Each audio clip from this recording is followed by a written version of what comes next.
అగస్త్య మహామునికి ఇస్తుంది. మనం అగస్త్య మహాముని యొక్క పరంపరకు చెందినటువంటి వారు. మనకి పరమ గురువు అయినటువంటి అగస్త్యులు వారు మనకి ఇస్తున్నట్టుగా లెక్క. ఎలాగుంటుంటే వీడికి చెంపక అశోక పున్నాగ సౌగంధికల సత్కచ.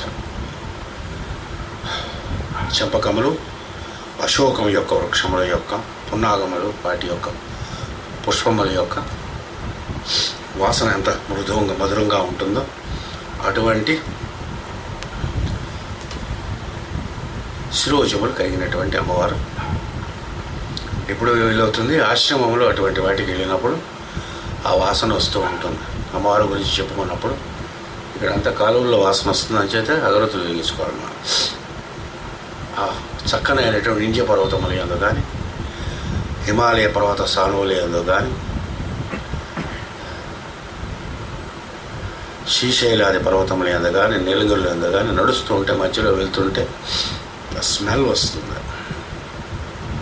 గంధం చెట్లుది, చంపకము, సన్నపో స్మెల్. ఇప్పుడు అరణ్యాల్లో పడి నడుస్తూ వెళ్తూ ఉంటే తెలుస్తుంది. అమ్మవారి యొక్క వాసన అంత అద్భుతంగా ఉంటుంది. మనకి కృత్రిమంగా తెచ్చుకుంటాం, వాటికి న్యాచురల్గా అమ్మవారు ఉంటుంది. పద్మిని జాతికి చెందినటువంటి స్త్రీ యొక్క కురులు చక్కని వాసన వస్తాయి. మనం ఈ చాటకంపు కొడుతూ ఉంటే వాడవి సుగంధపూరితమై ఉంటాయి. ఇవన్నీ హెయిర్ ఆయిల్, స్ప్రేలు ఇవేమి రాసుకోక్కర్లేదు. అటువంటి అమ్మవారు కురువింద మణిశ్రేణి కడత్కోటీరమండిత. చక్కనైనటువంటి ఎర్రని మణులతో చేయబడినటువంటి, రత్నములతో చేయబడినటువంటి శిరస్సు యందు కిరీటం ధరించి ఉన్నది.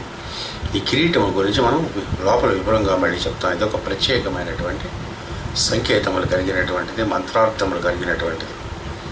అంచేత ఏ భగవంతుడు మనం ధ్యానం చేసిన కిరీటి కేయూర హార మకర కుండలవానని సూర్యుడిని మనం ధ్యానం చేస్తాం.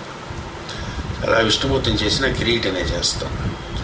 మానవులు కూడా కిరీటం ధరించిన వాడు ఒకడు ఉన్నాడు, అదే పేరుతో ఉన్నవాడు అర్జునుడు.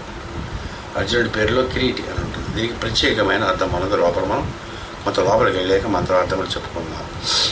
అయిన తర్వాత కురువింద మణిశ్రేణి కణత్కోటీరమండిత అష్టమి చంద్ర విభ్రాజ దళిక స్థల శోభిత. అళికం అంటే ఆవిడ యొక్క ఫాలము అష్టమి యొక్క చంద్రుని యొక్క కాంతి ఎలాగుంటుందో అలాగుంటుంది.